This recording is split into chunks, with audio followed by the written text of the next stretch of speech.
मी घरात द्राक्षवेल आहे आणि माझा बाप माळी आहे.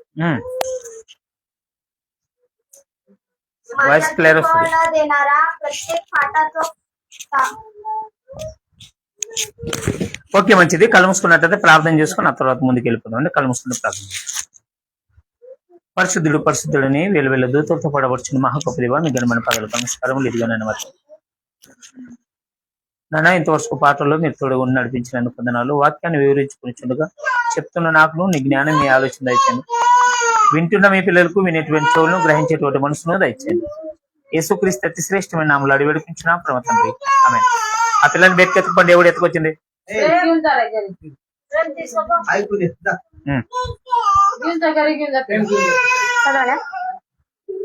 ఇప్పుడు చదవండి. ఫస్ట్ వచ్చిన యోహాను సువార్త 15 अध्याय पहिला वचन, 15 अध्याय మొట్టమొదటి वचन. मी खरा द्राक्षवेल आहे आणि माझा बाप माळी आहे. माझ्यातील फळ न देणारा प्रत्येक फाटा तो काढून टाकितो आणि फळ देणाऱ्या फाट्याला अधिक फळ यावे म्हणून तो त्या प्रत्येकाला साफसुफून करीतो. చాలు జాగ్రత్తగా చూడండి. గమనించినట్లయితే ఇక్కడ కావాల్సినటువంటి కొన్ని విషయాలు మనకి అర్థమవుతుంది. ఈరోజు ఉదాహరణకి ఒక చెట్టును పోల్చి గుర్తుపెట్టండి. ఒక చెట్టు రూపంలో మనకి ఒక గుణపాఠం నేర్పుతున్నాడు. చెట్టు అందరికీ తెలుసు కదా, చెట్టు అందరికీ తెలుసు. ఒక చెట్టును పోల్చి మనిషిని పోలుస్తున్నాడు. జాగ్రత్త గమనించండి. ఒక చెట్టుని పోల్చి మనిషిని పోలుస్తున్నాడు. నేను నిజమైన ద్రాక్షవల్లని, నా తండ్రి వ్యవసాయకుడు. అంటే ఒక చెట్టు మన ఇంటి ముందర వేసినా, చేనులో వేసినా, అది భూమిలో ఉన్నంత వరకు ఆ చెట్టు బుడుముకి కొమ్మలు ఉన్నంత వరకే పచ్చగా ఉంటుంది. ఇది గుర్తుపెట్టుకోవాలి. ఒకవేళ ఆ చెట్టు నుండి ఏ కొమ్మ అయినా తీసేస్తే ఏమవుతుంది? ఎండిపోతుంది. ఆ చెట్టు నుండి ఏ కొమ్మ అయినా కత్తిరిస్తే ఏమవుతుంది? వాడిపోతుంది. అది పనికి రాకుండా పోతుంది. అందుకని మనము కూడా దేవునిలో నుండి బయటకు వస్తే, దేవునికి దూరంగా ఉంటే ఏమవుతామో మనకి అర్థం కావడానికి ఒక ఉదాహరణ రీతిలో చెప్తున్నాడు. చూడండి ఏమంటున్నాడు. 2వ వచనం యోహాను సువార్త 15 अध्याय 2 वचन. माझ्यातील फळ न देणारा प्रत्येक फाटा तो काढून टाकितो आणि फळ देणाऱ्या फाट्याला अधिक फळ याचे म्हणून तो त्या प्रत्येकाला साफसूफ करतो. ఏమంటున్నాడు? నాలో ఫలింపని ప్రతి తీగెను ఆయన తీసి పారవేయును. ఫలించు ప్రతి తీగెను మరి ఎక్కువగా ఫలింపవలెనని దానిలో నుండి పనికిరాని తీగలను తీసి పారివేయును. అది ఆడ పెట్టాము మ్యాప్ పెట్టి 2 అదేం కాదు. దీంట్లో లైవ్ రారు కానీ సౌండ్ క్లారిటీ వస్తుంది. అదే చూడండి ఇక్కడ ఏమంటాడు? నాలో ఉండి ఫలించకపోతే దాన్ని తీసి పారేస్తాడు. ఒకవేళ చెట్టుకే ఉంటే ఫలిస్తుంది. ఎవరైతే దేవునిలో ఉంటారో, ఎవరైతే వాక్యానుసారంగా ఉంటారో, ఎవరైతే దేవునికి అనుకూలతలో ఉంటారో వాళ్ళు ఇంకా ఫలించేవారుగా ఉంటారు. కావాలంటే ఒకటి గుర్తుపెట్టుకోండి. మనం చేనులో కానీ, ఇంట్లో కానీ, ఇంటి ముందర కానీ ఒక చెట్టు వేసామనుకోండి, ఒక పువ్వుల చెట్టు, ఒక పండ్ల చెట్టు వేస్తామనుకోండి, 1 సంవత్సరము 2 సంవత్సరాలు మనం చూస్తాము. అది గన ఫలించకపోతే, అది గన పువ్వులు ఇవ్వకపోతే, అది గన పండ్లు ఇవ్వకపోతే ఏం చేస్తాం? మనము దాన్ని పెరికి తీసుకెళ్లి చెత్తలు పారేస్తాం. ఇంకా చూస్తాం ఒకసారి బాగా దానికి వేరు వేయాలి, మంచి మందు వేయాలి, ట్రై చేస్తాం. అయినా రాకపోతే దాన్ని ఏం చేస్తాం? మనము వేస్ట్ అని తీసేసి వేరే చెట్టేస్తాం. నీవైనా నేనైనా మీరు వింటున్నారా లేదా? మళ్ళా నేను వచ్చే వారం అడుగుతాను. చూడండి, మీకు ఇప్పుడు పరీక్ష. ఇప్పుడు ఏం చెప్పానో వచ్చే వారం అడుగుతా. అప్పుడైతే మీకు బాగా వింటారు. గుర్తుపెట్టుకోండి. ఈయన ఏం చేస్తున్నాడు? మీరు నాలో ఫలిస్తే, నాలో ఉంటే, నేను బుడుమును, మీరు కొమ్మలు, నాలో ఉంటేనే మీరు ఫలిస్తారు. ఒక చెట్టుకి తీగలు ఎలాగనో మనము కూడా అలాగనే దేవునులు. ఆ దేవునిలో నుండి మనం విడిపోతే తీగ ఎలాగైతే ఎండిపోతుందో మనం అలాగే ఎండిపోతాం, పనికిరాకుండా. శరీరంలో ప్రాణంతో ఉండొచ్చు, మంచి బలం ఉండొచ్చు, మంచి జ్ఞానం ఉండొచ్చు, కానీ ఏమిట్లో పనికిరాము? ఆత్మీయతలో పనికిరాము. చూడండి కింద 3వ వచనంలో మాట్లాడుతుంది. जे वचन मी हं. तुम्हास सांगितले त्यामुळे तुम्ही आता शुद्ध झालाच आहात. ఏమంటాడు? నేను మీతో చెప్పినదేమనగా, నేను చెప్పిన మాటను బట్టి మీరిప్పుడు పవిత్రులై ఉన్నారు. ఎవరు? ఎవరైతే దేవునికి అంటుకట్టబడి ఉన్నారో, ఎవరైతే వాక్యానికి లోబడి ఉన్నారో, ఎవరైతే వాక్యానుసారంగా ఉన్నారో, దేవునిలో ఫలించే వారు ఉన్నారో వారు పరిశుద్ధులుగా ఉన్నారు. మీకు ఏ కీట ఆటంకం రాదు, మీకు ఎలాంటి ఇబ్బంది రాదు. ఎందుకు రాదు? ఎందుకంటే నీవు చెట్టుతో ఫలించావు కాబట్టి. చెట్టుతో నీవు ఫలించేవారు కాకపోతే, చెట్టుకి నీవు అనుమతి లేకపోతే, చెట్టుని విడిపోతే, ఎలాగైతే మనం పనికిరాని తీగల్ని గోల చేసి ఎలాగైతే అగ్గంటిస్తామో, పనికిరాని చెట్లని పెరికేస్తామో, అలాగే మనల్ని కూడా ఒక రోజు కనుక ఏం చేస్తాడు? చెత్త కుప్పలు పారేస్తాడు. ఇప్పుడు ప్రయోజనం ఏంటి చెప్పండి? మనం ఎంత విలువైన ఉండొచ్చు. ఇప్పుడు సపోజ్ ఒక పెళ్లి జరుగుతుంది అనుకోండి, 1,00,000 రూపాయలు పెట్టి వంట చేశారు, బాగా 10-15 మేకలు కోసారు అనుకోండి. మళ్ళీ ఇప్పుడు లేదులే, మళ్ళీ మీరు అనుకునేది ఇప్పుడు ఉండదండి. అనుకోండి, అందరూ తిండి కూర్చున్నారు, ఇస్తరాకులు వంచారు, కూర తీతామని మూత తెరిచిండ్రు. ఆ కూరలో బల్లి పడింది అనుకోండి, ఏం చేస్తారు చెప్పండి? బల్లిని తీసేసి తింటారా? కూర వారేస్తారా? ఏమైంది? నూనె, నూకలు, ఎన్ని మటాన్లు, మంచి మంచి మసాలా వేసి 1,00,000 రూపాయలు ఖర్చు చేశారు కదా. ఒక బల్లి వల్ల ఏమవుతుంది చెప్పండి? ఒక్కటి గుర్తుపెట్టుకోండి, ఎలాగైతే ఒక్క బల్లి ఆ కూరని నాశనం చేస్తుందో, ఒక్క పాపము కూడా మన జీవితాన్ని నాశనం చేస్తుంది. గుర్తుపెట్టుకోండి.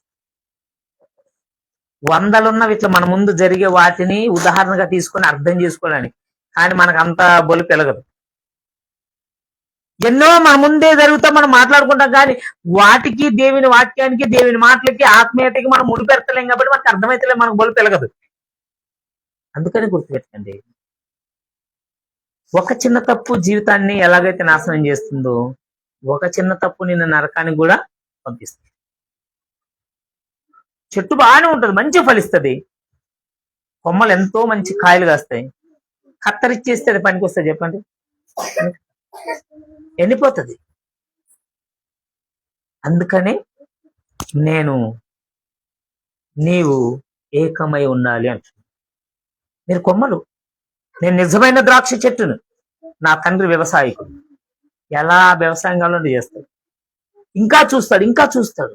చూడండి కింద ఏమంటారు 4వ వచనంలో, तुम्ही माझमध्ये राहा आणि मी तुम्हामध्ये राहतो. जसे फाटा वेलात राहिल्या वाचून त्याच्याने आपल्या आपण फळ देववत नाही, तसे माझमध्ये राहिल्या वाचून तुम्हालाही देता येणार नाही. అంటున్నారు, నా యందు నిలిచి ఉండడి, మీ యందును నేనును నిలిచి ఉండును. తిరిగే ద్రాక్షవల్లిలో నిలిచి ఉండటే గాని తనంతట తాను ఎలాగ ఫలింపదో, అలాగనే మీరును నా యందు నిలిచి ఉండని ఎడల మీరు ఫలింపరు. ఎంత చక్కటి మాట! మీరు నాకు అనుబంధమైన ఉండి, నేను మీలో ఉంటా, మీరు నాలో ఉంటే నేను మీలో ఉంటా. ఇంతకన్నా ఏం కావాలి చెప్పండి? దేవుడు ఎడో దొరుకుతాడన్న 1,00,000 ఖర్చు పెట్టిపోవడం కాదు, మీరు ఆయనకి అనుకూలతలు ఉంటే మీ పక్కనే మీలో ఉంటాడు. మీరు నాతో పాటు సావాసం చేస్తే, నా మాటల ప్రకారం నడిస్తే నేను మీలో ఉంటా. ఎలాగైతే ఒక చెట్టు కొమ్మ ఆ చెట్టుకుండి ఫలిస్తాదో, అలాగే మీరు నాలో ఉండే ఫలించాలి. ఎలాగైతే ఆ చెట్టుకున్న కొమ్మ తీయబడి ఫలించదో, మీ అంతటి మీరే ఉంటే, ఆ కొమ్మ కట్ చేసిన తర్వాత తనంత తాను ఎలాగైతే ఫలించదో, అదే ప్రకారమే అలాగనే మీరు కూడా ఏమైపోతారు? ఫలింపకుండా ఉంటారు. ఇప్పుడు మనం ఫలించిన వారా గుర్తు చేసుకోండి. చూడడానికి బాగానే ఉన్నాం, రోజు 3 పూటలు తింటున్నాం, మంచి ఆరోగ్యం ఉంది, కానీ మనం ఎండిపోయిన తీగిల్లా ఉంటే లాభం ఏంటి చెప్పండి? ఆత్మీయతలో చనిపోతే లాభం ఏంటి చెప్పండి? దేవునికి మనకి కనెక్షన్ లేకపోతే లాభం ఏంటి చెప్పండి? దేవునికి మనకి ఏముండాలి? కనెక్షన్. ఒక చెట్టుకి ఎలాగైతే తీగలో మనము ఈ భూమి మీద అలాగనే ఫలించాలి. ఫలించాలంటే మీరేమైనా కాయలు కాస్తారా? ఫలించడం అంటే ఏంటో తెలుసా? మీ మాటల ద్వారా ఇంకొకరు మిమ్మల్ని చూసి నేర్చుకోవాలి. మీ మాటల ద్వారా మీరు విన్న వాక్యాన్ని ఇతరులకు చెప్పాలి. ఖచ్చితంగా ఎవరైతే అనేకుల్ని దేవుని వైపు తిప్పుతారో, ఎవరైతే అనేకుల్ని వాక్యం వైపు తిప్పుతారో ఏం చేస్తారు? నక్షత్రం వల్లే ప్రకాశిస్తారు. ఇప్పుడు బయట పోయి చూస్తే మీకు నక్షత్రాలు వేస్తారు కదా, ఎంత బాగుంటాయి. పెద్దలకు తెలుసు, ఎప్పుడైనా ఒక నక్షత్రం పడింది కానీ నక్షత్రం లాంటి వాళ్ళు పుట్టారా, నక్షత్రం లాంటి వారు సచ్చారంటారు. అంత గొప్పవారా? అంత గొప్పగా ఉంటారు. మళ్ళీ ఇక్కడికి వచ్చేద్దామండి. నక్షత్రంలా ఉంటారా లేదో చూద్దామండి. మళ్ళీ నా మాటలు చెప్తే మనం మీకు బాగుంటుంది. దానియేలు గ్రంథం 12:3 దానియేలు 12 దానియేలు గ్రంథము 12 ఒకసారి చూద్దామండి. వాడిని బట్టేయండి. ఇక్కడ అంత దెబ్బ కొట్టద్దు, మరి తగలదా? ఏం కాలే, ఎవరు కొట్టారు? లేదు వాడు వంగిన నత్తి మీద కొట్టి కిందికి వచ్చారే. ఏం కాలే. దానియేలు 12 आवाज बंद.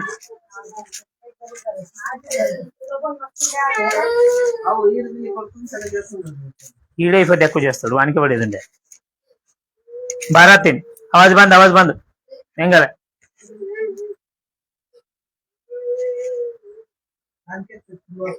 जे सुज्ञ असतील ते अंतराईच्या प्रकाशासारखे झळकतील.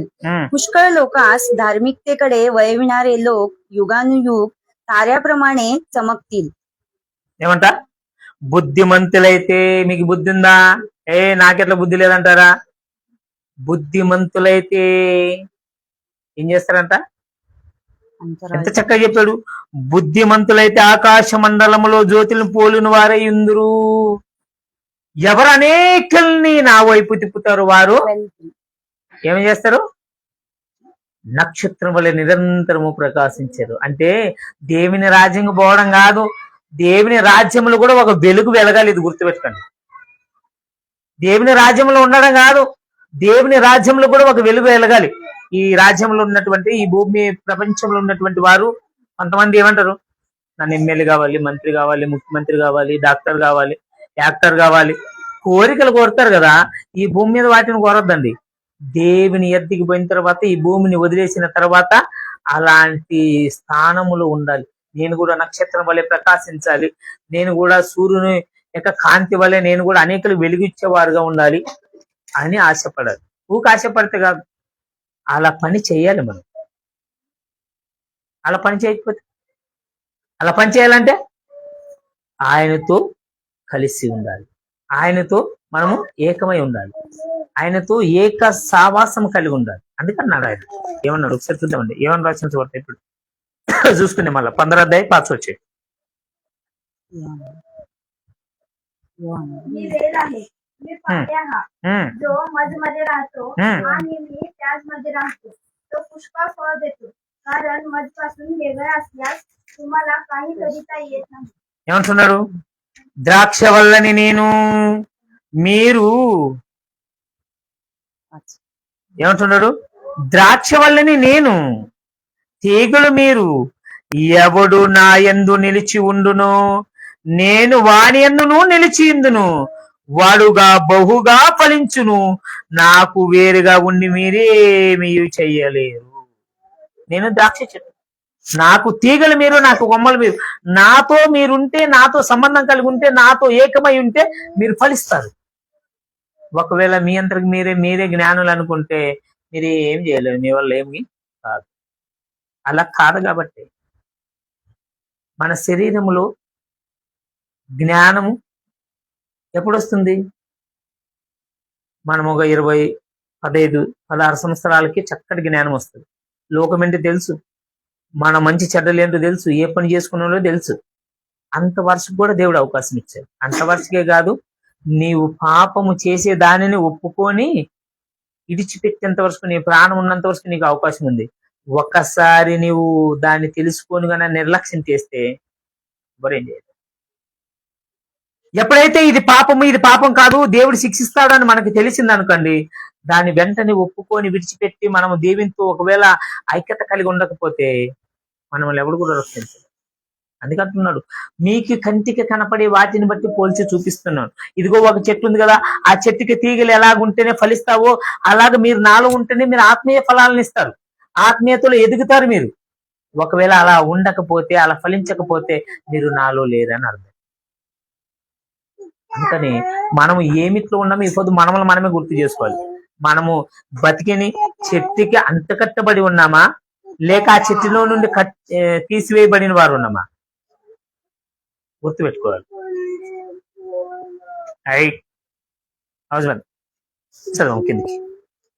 कोणी मजमध्ये राहिला नाही तर त्याला फाट्याप्रमाणे बाहेर टाकीतात व तो वाळून जातो. मग त्यास गोळा करून अग्नीत टाकीतात व ते जळून जातात. ఏమంటున్నాడైనా, ఎవడైనను నా యందు నిలిచి ఉండని ఎడల వాడు తీగ వలె బయట పారవేయబడి ఎండిపోవును. మనుషులు అట్టి వాటిని పోగు చేసి అగ్గిలో పారవేతరని కాల్చి పారేస్తారు. ఏం చేస్తారంట? అలాగే మీరు ఎవరైనా ఉంటే జాగ్రత్త, మిమ్మల్ని అందరూ కనబడి నరకంలో పారేస్తున్నాయి. ఎలాగైతే మనుషులు చెత్తను కనబోయి కుప్ప చేసి అగ్గి అంటిస్తారు, అలాగే జాలి చూపడు. ఇది గుర్తుపెట్టుకోండి. దేవుడు మా పైన జాలి చూపిస్తాడు అనుకోవద్దండి. ఎప్పటి వరకు నీ శరీరం ప్రాణం కలిగి ఉన్నంత వరకే నీకు అవకాశం ఇస్తాడు, జాలి చూపిస్తాడు. ఒక్కసారి మరణించావా నీకు కనెక్షన్ కట్టిన దేవునికి నీ మీద జాలి, దయ, కరుణ ఏమీ ఉండవు. ఎందుకు? ఇచ్చిన అవకాశాన్ని నువ్వు పోగొట్టుకున్నావు. ఎన్ని రోజులు, ఎన్ని గంటలు, ఎన్ని క్షణాలు నీకు ఇచ్చాడు. అందుకే బైబిల్లో ఒక మాట ఉంటుంది. మళ్ళీ ఇక్కడికి వచ్చేద్దామండి. బైబిల్లో ఒక మాట ఉంటుంది. ఎఫెసీయులకు రాసిన పత్రిక 5వ అధ్యాయం 15వ వచనంలో ఉంటుంది చూడండి.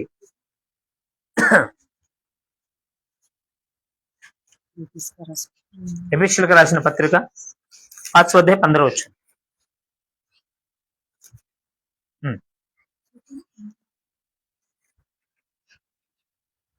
तुम्ही अज्ञानासारखे नव्हे तर ज्ञानासारखे जपून वागण्याविषयी खबरदारी घ्या. ఏమంట? మీ చదువు కిందికి చదువు, 16 కూడా చదువు, కంటిన్యూ ఉంటుంది అది. संधी साधून घ्या कारण दिवस वाईट आहेत. ఏమంట?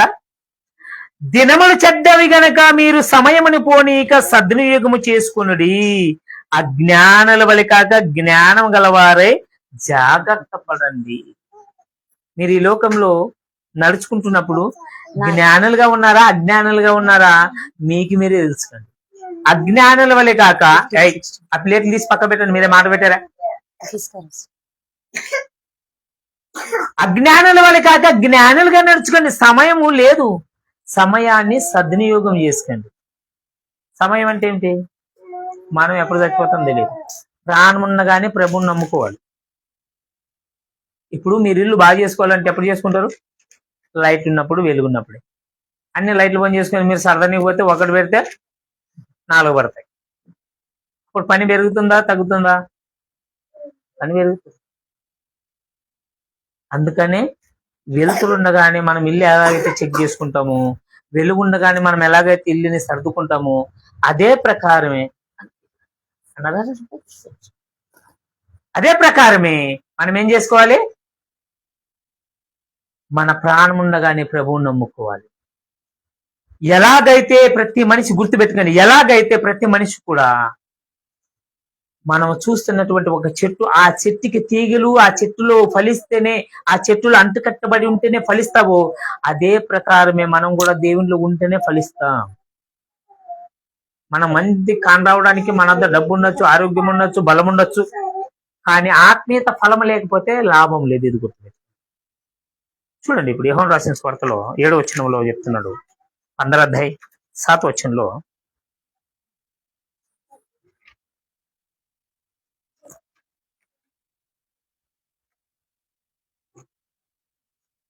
तुम्ही माझ्यामध्ये राहिला व माझी वचने तुम्हामध्ये राहिली तर जे काही तुम्हाला पाहिजे असेल ते मागा, म्हणजे ते तुम्हाला प्राप्त होईल. ఏమంటున్నాడు?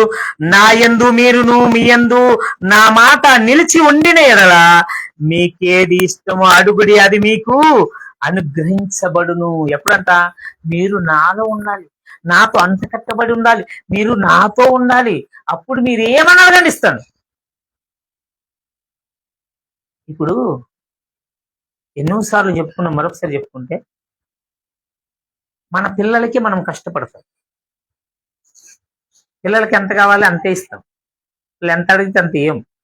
వాళ్ళు 10 అడిగితే 5 ఇస్తాం, 20 అడిగితే 10 ఇస్తాం. మా ఆస్తి మా పిల్లలకి, మా డబ్బు మా పిల్లలకి అంటాము. ఇప్పుడు ఒక 10 ఏళ్ళ పిల్లగానికి 1 లక్ష రూపాయలు ఇస్తారా? ఎందుకు ఇవ్వరు? అది ఎలా, ఎప్పుడు, ఎలా ఖర్చు పెట్టాలో ఆ జ్ఞానం వచ్చేంత వరకు ఇస్తలేరు. దేవుడు కూడా అలాగనే నీ విశ్వాసం ఎంత, నీ ప్రవర్తన ఎంత, నీ ఆలోచన ఎంత, నీవు ఎలా ఉన్నావు తెలుసుకోకుండా నీకు ఫ్రీగా ఎందుకు ఇస్తారు చెప్పండి? ఎవరైతే ఆయనలో ఉన్నారు, ఎవరైతే భయభక్తులు కలిగి ఉంటారో, ఎవరైతే యోగ్యత కలిగిన వారు వీళ్ళకి ఇవ్వాలి అని తెలుస్తాడో వాళ్ళకి ఇచ్చేస్తాడు. మీరు ఏమడిగిన ఇస్తాడు. ఇవ్వలేదా? బైబిల్ గ్రంథంలో మనం ఎంతో మందిని చూసాం. ఎంతో మందిని ఏం చూసాం? వర్షం ఆగమంటే ఆగింది. ఇది మామూలు విషయం కాదు. భూ ప్రపంచమే తలకిందలైన ఎవరి వల్ల కాదు. ఒక మనిషి ఆకాశాన్ని, వర్షం కురవమంటే కురుస్తుంది, బంధుగమంటే బంద్ అవుతుందంటే ఎంత గొప్ప మాట. ఆయన మనిషే కదా, మన అలాంటి 2 కాళ్ళు 2 చేతులు కలిగిన వాడే కదా. దేవుడు ఆయన మాట విన్నాడంటే మన మాట వినడా? ఖచ్చితంగా వింటాడు. చనిపోయిన వాడిని లేపమంటే లేపాడు. ఎందుకు విన్నాడు? ఆయనకు ఆ సామర్థ్యత ఉందని దేవుడు నమ్మాడు కాబట్టి, ఆ విశ్వాసం ఉందని నమ్మాడు కాబట్టి. మరేంటి చూడండి, యాకోబు పత్రిక 5వ అధ్యాయం 13 వచ్చిన యాకోబు రాసిన పత్రిక 5వ అధ్యాయం 17 వచ్చింది. అదొని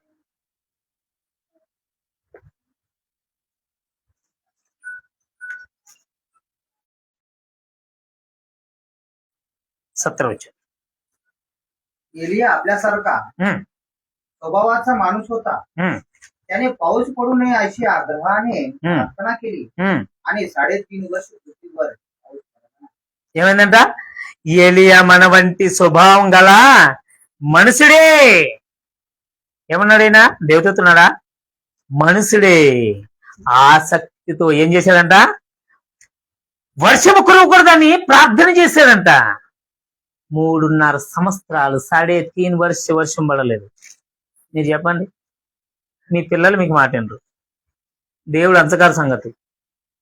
భార్య భర్త మాట వినరు, భర్త భార్య మాట వినరు. ఎందుకు? దేవుడు ఒక మనిషి మాట విన్నాడు అంటే ఆ మనిషికి ఎంత ప్రాధాన్యత ఇచ్చాడు ఒకసారి ఆలోచన చేసుకోండి. అందుకంటున్నాడు, ఎవడు నా యందు నిలిచిండునో, ఎవడు నా మాటకు లోబడునో, ఎవడు నా యందు విశ్వాస జీవితం కలిగి ఉండనో నేను వాడు ఏమడిగిన ఇస్తాను. దేవుడు నీ నుండి ఏమి కోరడు. ఇది గుర్తుపెట్టండి. నీవిచ్చే డబ్బు కోరడు, నీవిచ్చే ఆస్తి కోరడు. ఏమి తెచ్చేవని నీది ఉండదు చెప్పండి. సమస్తాన్ని దేవుడు మనిషికి భూమి మీద రాక మొదలే సమస్తాన్ని తయారు చేసి పెట్టాడు. నీవు ఇవ్వాల్సింది ఒకటే, సమయం. ఇది ఒక్కటే మనం ఇవ్వగలము దేవునికి. ఇది గుర్తుపెట్టుకోండి. ఇది ఒక్కటే. ఇది తప్ప మనం దేవునికి ఏది ఇవ్వలేము. ఏమైనా ఉందా మీ దగ్గర? ఇచ్చిన సమయం మాత్రమే. ప్రాణం పోక మొదలు మన సమయాన్ని మాత్రమే మనం దేవునికి కేటాయించగలము. అంతే తప్ప ఇదిగో దేవా నేను ఇది ఇస్తా అది ఇస్తా, ఏది ఇచ్చాను? నీ శరీరాన్ని నువ్వు తీసుకెళ్ళిపోలేవు, నీ సంపాదన ఆస్తే నీవు తీసుకుపోలేవు, నీ భార్యను కనవలేవు, నీ భర్తను కనవలేవు, నీ పిల్లలు కనవలేవు. చనిపోతున్నప్పుడు దేన్ని ఇస్తావు చెప్పండి? మనిషికి భూమి మీద ఏది తక్కువ కాకుండా సమృద్ధిగా దేవుడు ముందరే పెట్టి ఉన్నాడు కాబట్టి మనం ఏమి ఇవ్వలేము. ఇవ్వాలంటే ఒకటే, సమయము. చాలా విలువైంది సమయము. సమయమును పోనీ ఇక సద్వినియోగం చేసుకోమన్నాడు. ఎందుకో తెలుసా? సమయము, దినాలు చెడ్డవి. ఎప్పుడు ఎవరికి ఏం జరుగుతుందో తెలియదు. తింట చనిపోతారు, తిరుగుతా చనిపోతారు, ప్రయాణంలో చనిపోతారు. ఎందుకు? దేవుడు నీవు రా అని పిలిస్తే నీవే పరిస్థితుల్లో ఉన్నా వదిలేసి వెళ్ళిపోవాల్సిందే. పెళ్లి పీటల మీద చనిపోయిన వారు ఉన్నారు. హోటల్కి పోయి ఆర్డర్ చేసుకొని ఫుడ్ ముందరొచ్చి ఉండగానే చనిపోయిన వాళ్ళు ఉన్నారు. మీకు తెలుసా? మస్తు చూసినాం. డాక్టర్లు చనిపోతలేరా? మనకేమన్నా అనారోగ్యం వస్తే మనం ఎక్కడ పోతాం? డాక్టర్ దగ్గరికి పరిగెత్తాం. డాక్టర్ చనిపోతలేరా? వాళ్ళు కూడా చనిపోతారు. మరేంటి? ఆయన అంటున్నాడు, మీరు నాలో నిలిచి ఉన్నాడు, మీరు నాలో అంత కట్టబడి ఉన్నాడు. కింద చూడండి, అట్లా వచ్చిన ఒక చక్కటి మాట చెప్తున్నాడు. पुन्हा त्याने प्रार्थना केली, तेव्हा आकाशाने पाऊस पडला आणि भूमीने आपले फळ उगवले. ఏమంటా? మరలా అతడు మరలా ప్రార్థన చేయక ఆకాశము వర్షముచ్చిన భూమి ఫలమిచ్చెను. దేవుడు అనుకుంటే ఏది ఎక్కడైనా ఎప్పుడైనా ఎలా అయినా సృష్టించగలడు. ఆ దేవుని యందు ఏం చేయాలి? మనము విశ్వాసం ఉంచాలి. దేవుని యందు మనం ఏం చేయాలి? భయభక్తులు కలిగి ఉండాలి, బాధ్యత కలిగి ఉండాలి. ఆయనతో మనం ఒక చెట్టు తీగలు ఎలాగైతే కలిసి ఉన్నామో అలా ఉన్నామా, విడదీయబడ్డామా? ఈ భూమి మీద మనం చూడడానికి మనుషులుగా కనపడచ్చేమో, చూడడానికి బలంగా ఉండొచ్చేమో, ఆరోగ్యంగా ఉండొచ్చేమో, కానీ దేవునిలో మనం ఒకవేళ అంటుకట్టి ఉండకపోతే, దేవునిలో ఒకవేళ మనం జతపడి ఉండకపోతే, ఎలాగైతే చెత్తనంతా తీసి పారేసి కాలుస్తారు మనుషులు, అదే ప్రకారమే దేవుడు మరణించిన మరుక్షణమే, కళ్ళు మూసిన మరుక్షణమే మనల్ని ఏం చేస్తాడు? నిత్య నరకంలో వేస్తాడు. ఎవడో తప్పించలేడు. ఇది గుర్తుపెట్టు. ఎంతవరకు? శరీరంలో ప్రాణం కలిగి ఉన్నంత వరకు మనకు అవకాశం. ఇప్పుడు చూడండి, ముగించేద్దామండి. ఏమైనా రాసిన సువార్త 15వ అధ్యాయంలో మళ్ళీ ఇక్కడికి వచ్చేద్దామండి.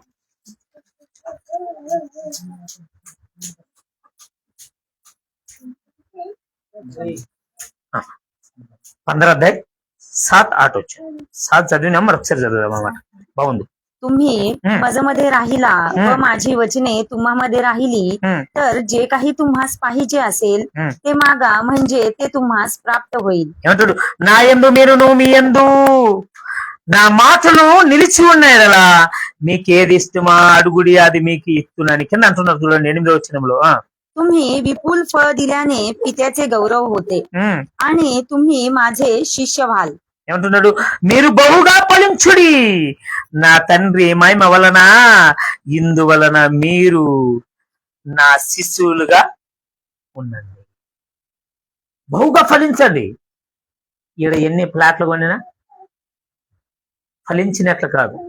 నువ్వు ఎన్ని కార్లు తెచ్చినా ఫలించినట్లు కాదు. ఇది గుర్తుపెట్టుకోండి. ఈడ నువ్వెన్ని జాబులు తెచ్చినా ఫలించినట్లు కాదు. ఆత్మల సంపాదన కావాలి. ఇప్పుడు దానిలో 12:3 ఎలా చూసుకున్నాము? ఎవరు అనేకుల్ని నా వైపు తిప్పుతారో వారు నా రాజ్యంలో నక్షత్రం వలె నిరంతరము ప్రకాశించదు. ఒక వెలుగు వెలుగుతారు. ఈ భూమి మీద నాను రాజకీయ నాయకుడిని కావాలి, మంచి పేరు తెచ్చుకోవాలి, ఈడ గురించి కొట్లాడద్దండి. ఈడ నీ పేరు గురించే కొట్లాడద్దు.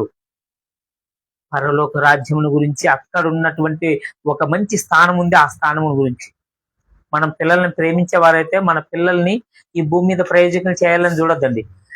ఈ భూమి వదిలేసిన తర్వాత మా పిల్లలు ప్రయోజకులు కావాలని మీరు కోరుకోవాలి. ఎందుకు తెలుసా? ఒకసారి గుర్తుపెట్టుకోండి. ఎవరికైనా దెబ్బ తగిలిందనుకోండి, కాలిందనుకోండి, తల్లిదండ్రులు సంతోషపెడతారా? చిన్నగా బర్ణాలు రాస్తే పోతుంది, ఒక టూప్ రాస్తే పోతుంది, మానిపోతుంది. అంతేనా? ఎంతో మంది కాలిన వాళ్ళ యొక్క శరీరాన్ని చూడండి. ఆ కాలినంత వరకు నొప్పి ఉంటుంది, ఆ తర్వాత బాగా అవుతుంది అనుకో. ఈ ఆత్మ నరకంలో పోయిన తర్వాత ఏ మలం అంటించినా పనిచేయదు, ఏ దవకాను పనిచేయదు. నాకు చెప్పండి, మీరు చనిపోయిన తర్వాత మీ పిల్లలు నరకానికి పోతే మీకు ఇష్టమా? ఈడ డాక్టర్ కావాలా, యాక్టర్ కావాలా, ఇవి కాదు కావాల్సింది. ఈడ ఎలాగన్నున్నాయి, వాళ్ళు ఏ పనైనా చేసుకుని వాళ్ళు మరణించిన మరుక్షణమే నిత్య రాజ్యములు ఉండాలని మాత్రమే ప్రయాసపడండి. అందుకే నేను చూసుకున్నాం, దావీదు మహారాజు ఏమన్నాడు? సొలొమోనును పిలిచి, ఇదిగో నేను లోకులందరూ పోల్సిన మార్గంలో పోతున్నాను, భయము భక్తి కలిగి దేవుడు ఏది చెప్పాడో దాన్నే చేయి, బైబిల్ గ్రంథాన్ని పాటించు, మోసే ధర్మశాస్త్రాన్ని పాటించు, అప్పుడే నీకు మంచి జరుగుతుంది, నువ్వు చేసే ప్రతి దాంట్లో దేవుడు ఆశీర్వాదం ఇస్తాడు అన్నాడు. అలా మన పిల్లలు మనం కాపాడుకోవాలంటే ఫస్ట్ నీతి ఏంటో, నిజాయితీ ఏంటో చెప్పాలి. ఏది రైతు ఏది రాంగు, పిల్లలు ఎవరితో సావాసం చేస్తారు, ఎవరితో మాట్లాడతారు, ఎవరితో జత కడతారు ఖచ్చితంగా తెలుసుకోవాలి. వాళ్ళ స్నేహితులు ఎవరు, వాళ్ళ ఆలోచన తీరేంటి ఖచ్చితంగా తెలిసినప్పుడే వాళ్ళ యొక్క పనులు ఏంటో మనకు గుర్తవుతుంది, వాళ్ళని ఎలా పెట్టాలో మనకు గుర్తవుతుంది. మనం ఎలాగైతే దేవునిలో అంటు కట్టుబడి ఉన్నామో కుటుంబం అంతా కూడా అలాగే ఉండాలి. ఆయన అన్నాడు, మీరు ఏమన్నా అడగండి ఇస్తాడు, మీరు ఏమన్నా అడగండి ఖచ్చితంగా ఇస్తాడు. ఎప్పుడు అర్హత ఉందా లేదా నీకు, అది గుర్తుపెట్టుకోవాలి. అర్హత ఉంటే ఏదైనా ఇస్తాడు. నీకు అర్హత లేకపోతే ఎందుకు ఇవ్వాలి చెప్పండి? ముసల కన్నీళ్ళు గారిస్తే నాకు కానికేశాను దేవా అని ఎవడు చెప్పి నీ కానికి ఏం పనికి వస్తుంది? దానికి ప్రభువా నేను మోకాలేసి ప్రార్థన చేశాను, ఎవరికి కావాలి?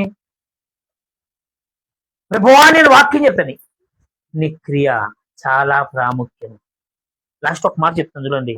పాస్టర్ల గురించి ఉంటది, కొంతమంది దీన్ని తప్పుతావు పట్టించి విశ్వాసాలకు అంటారు. యాక్చువల్లీ అందరికీ వర్తిస్తుంది, కానీ ఒక్కటి గుర్తుపెట్టుకోండి, పాస్టరే పోకపోతే విశ్వాసాల పరిస్థితి ఎలా ఉంటుందో ఒకసారి ఆలోచన చేసుకోండి. మత్తయి సువార్త 7వ అధ్యాయం 27 వచ్చింది అనుకుంటా, ఒకసారి చూద్దామండి. ఇది చాలా ప్రాముఖ్యమైన సంగతి, కానీ చాలా మంది దీన్ని తప్పుదో పట్టించారు. కానీ అర్థం చేసుకునే విధానము వేరు ఉండాలి. మత్తయి సువార్త 7వ అధ్యాయం 7వ అధ్యాయం 27 అనుకుంటా, ఒకసారి చూద్దామండి. मग पाऊस पडला, पूर आला, वाराही सुटला व त्या 21 చదవండి మా, 21 చదవండి, 21, 27 21 చదవండి. ఇప్పుడు 27 చదివినారా? हा 21 చదవండి. मला हम्म. प्रभूजी ఓకే, प्रभूजी అదే. असे म्हणणाऱ्या प्रत्येकाचा प्रवेश स्वर्गाच्या राज्यात होईल असे नाही. అంటున్నాడు, ప్రభువా ప్రభువా అని నన్ను పిలిచి ప్రతివాడును పరలోక రాజ్యంలో ప్రవేశించడు గాని పరలోకమందున్న నా తండ్రి చిత్త ప్రకారమే ప్రవేశించనని చెప్తున్నాడు.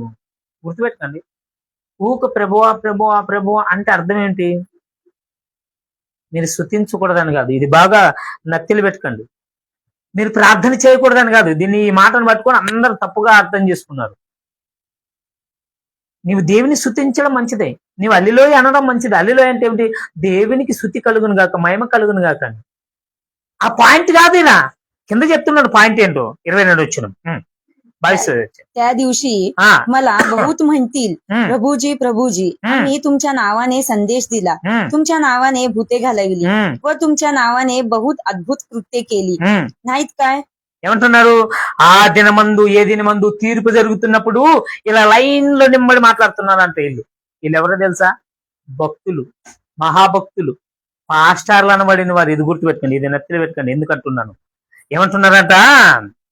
ఆ దినమందు అనేకులు నన్ను చూచి ప్రభువా ప్రభువా మేము నీ నామమున ప్రవచింపలేదా? ప్రవచనం అంటే ఏమిటి? వాక్యం చెప్పలేదా? ఎవరు చెప్తారు ఇది? దీన్ని ప్రజల మీద రుద్దేస్తారు ఈ పాస్టర్. మేము వాక్యం చెప్పలేదా? మేము అద్భుతాలు చేయలేదా? ఎవరు చేస్తారు అద్భుతాలు? పాస్టర్లు కదా. మేము దయ్యాలను వెళ్ళగొట్టలేదా? ఎవరు చేస్తారంట? వాక్యము చెప్పినా, దయ్యాలను వెలగొట్టినా, అద్భుతాలు చేసినా పరలోక రాజ్యం రాదంట. ఎందుకు రాదు? ఎందుకు రాదు? అవి చేస్తే రావా? అవి చేస్తే ఇంకా ఎక్కువ రావాలి కదా. కింద చెప్తున్నాడు ఒక మాట, కోడ్ చేసి కింద చెప్తున్నాడు. చూడండి, చాలా తెలివిగా మాట్లాడాలి. చూడండి కింద ఏమంటున్నాడు? तेव्हा मी त्यास स्पष्ट सांगेन की माझी तुमची कधीच ओळख नव्हती. अहो अधर्म करणाऱ्यांनो, माझं पुढून निघून जा. ఏమంటా? నేను మిమ్మల్ని ఎప్పుడు చూడలేదు నాయన, ఎప్పుడు. ఎందుకో తెలుసా? అక్రమము చేయవారులారా. అంటే అక్రమం అంటే అర్థం ఏంటి తెలుసా? ఫస్ట్ బాగానే ఉంటారు, ఏం చేస్తారు? నాకు ఒక అవకాశం ఏంటి, వాక్యం చెప్తామంటారు. మీరు ఏది తెరితే తింటాం, ఎంతమంది వస్తే చెప్తాం. అలాంటి రూల్స్ ఏముండవు. ఒక్కసారి పేరు ప్రఖ్యాతులు వచ్చానుకోండి, హోటల్ బుక్ చేస్తారా? నాకు ఇన్ని లక్షలు ఇస్తారా? ఇన్ని వేలు ఇస్తారా? ఇంతమంది వస్తారా? ఏ తిండి పెడతారు? ఏది ఫేమస్?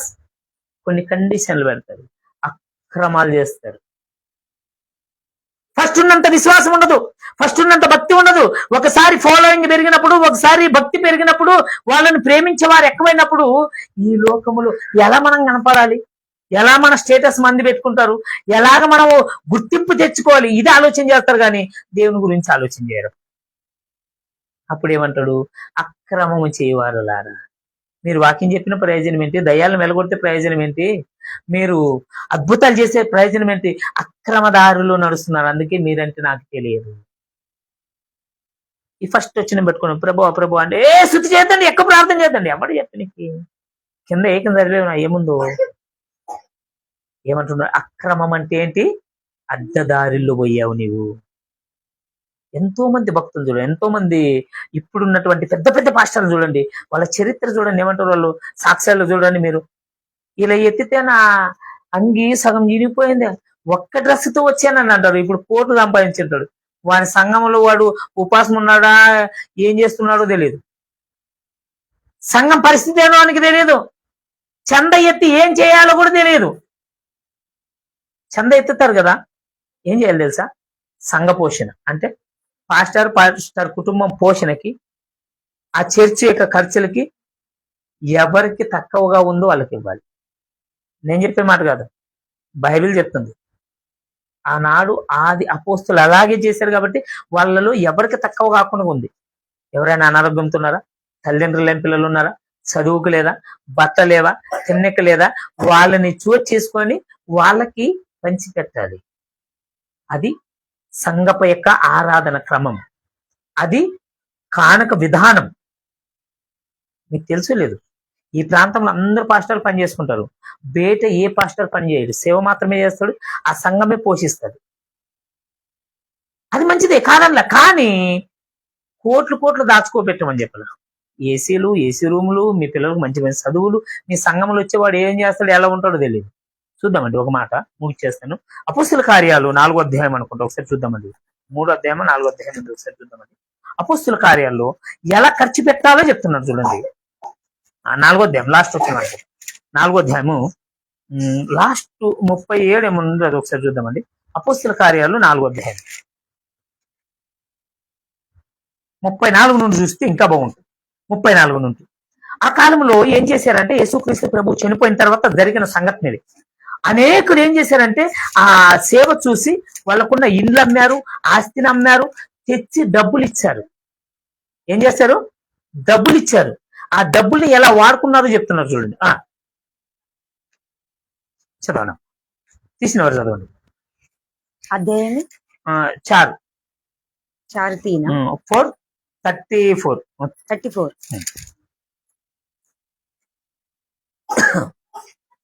त्यांच्यातील कोणालाही उणे नव्हते, कारण जमिनीचे किंवा घरांचे जितके मालक होते तितक्यांनी ती विकून टाकून विकलेल्या वस्तूंचे मोल आणून. ఏమంట? భూములైనను ఇండ్లైన కలిగిన వారు వాటిని అమ్మిన వెల తెచ్చి అపోస్తల పాదాల దగ్గర పెట్టారంట. ఇండ్లు కూడా అమ్మి సేవలేకి వచ్చారు, ఇది గుర్తుపెట్టండి. ఆస్తులు అమ్మి సేవలేకి వచ్చారు, ఆ పైసలు తెచ్చి అపోస్తుల యొక్క పాదాల దగ్గర పెట్టారు. మీరు ఏమైనా చేసుకోండి, కానీ సేవ మాత్రం జరగాలి. ఇప్పుడైతే ఏం చేస్తారు? అన్ని దాచిపెట్టుకుంటారు, దోచిపెట్టుకుంటారు. ఏసీ రూములు, మంచి మంచి బంగ్లాలు, చర్చి కడతామని, కాలేజీలు కడతామని అన్ని దోచిపెట్టుకుంటారు. కానీ అవతల ఎంత ఇచ్చినా వాళ్ళకి వస్తారు, ఇంకా ఇంకా కావాలంటారు. వాళ్ళ మకానికి ఒక్కనాడు పోయి ఫ్రీగా సేవ చేయరు. గుర్తుపెట్టుకోండి, ఫస్ట్ అకౌంట్లో డబ్బులు పడాలి. ఎంతో మందికి చూడండి కింద ఏమంటున్నాడు.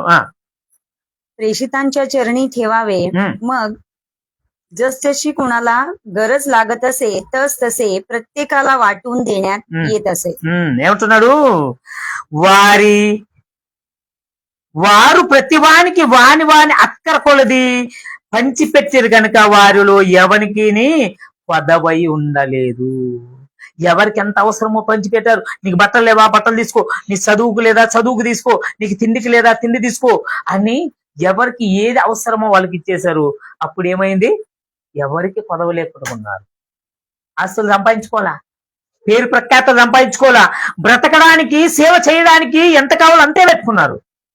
ఇది సేవ అంటారు. అందుకే ప్రబలించింది. మీరు చరిత్ర చూడండి. యేసుక్రీస్తు ప్రభు చనిపోయిన తర్వాత 1000 సంవత్సరాల వరకు ఎంతో కఠినంగా సేవ చేశారు. ఎక్కడ సేవ చేస్తే అక్కడ కొట్టారంట, ఎక్కడ సేవ చేస్తే అక్కడ హింసించారు, ఎంతో మందిని చంపేశారు. అంతవరకు సేవ బాగా జరిగిందంట. 1000 సంవత్సరాలు దాటిన తర్వాత ఎప్పుడైతే అటాక్ తక్కువైందో, ఎప్పుడైతే కొట్టడం తక్కువైందో, ఎప్పుడైతే హింసించడం తక్కువైందో, సేవ తక్కువైందంట, దోచుకోవడం ఎక్కువైందంట. నేను ఒక బుక్ తెచ్చినాను, అససాత్సుల పుస్తకం అని. దాన్ని చదువుతుంటే కన్నీళ్ళు వస్తాయి. దాన్ని చదువుతుంటే ఇలాంటి పరిస్థితి జరిగేదని మనకి అర్థమవుతుంది. ఎంతో మంది వాళ్ళ జీవిత చరిత్రలో శనిగులు లేపినట్లు లేపారు పెంచిపోయిన.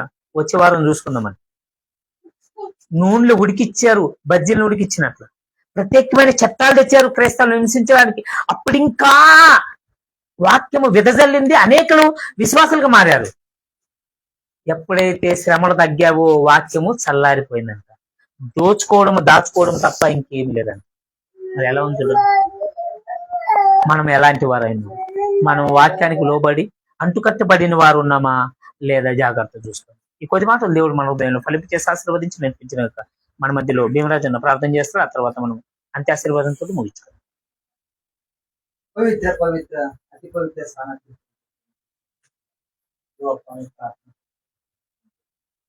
मला प्रार्थना करण्यासाठी संधी दिला. Yes. रात्री सुखाची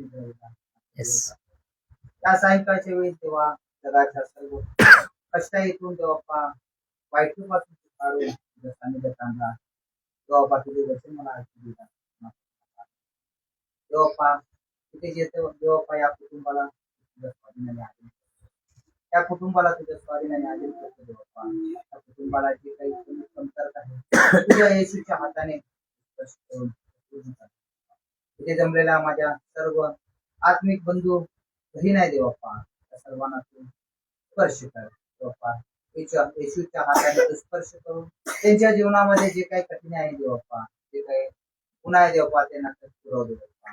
देवप्पा आम्हाला पुरवणारा तो जगातील कोण नाही देवप्पा, तू आहे. तू आम्हाला पुरवतोस, जन्मदाता तू आम्हाला पुरवतो.